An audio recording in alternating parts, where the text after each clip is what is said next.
आइए आपके बीच वो गीत पेश करते हैं जो 1985 में निकला हुआ वो फिल्म घर द्वार। आइए वो गीत को सुनते हैं लक्ष्मी करियारे और सूरज श्रीवास्तव जी के स्वर पर।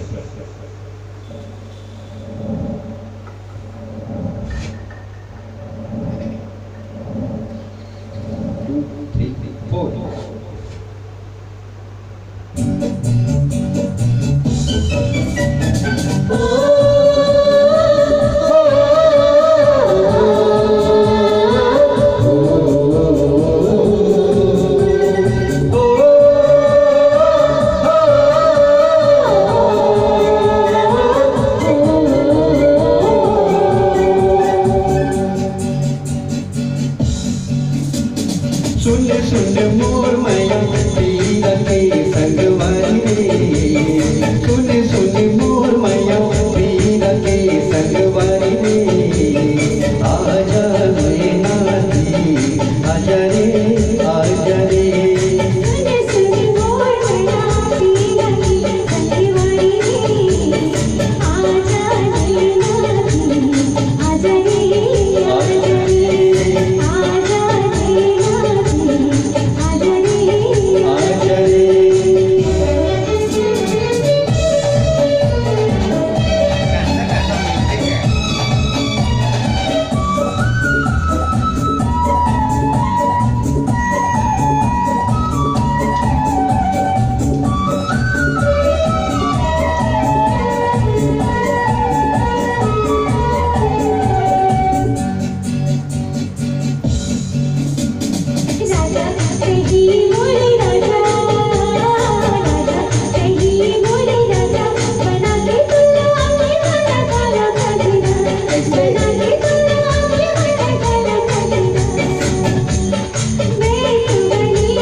दही मोरानी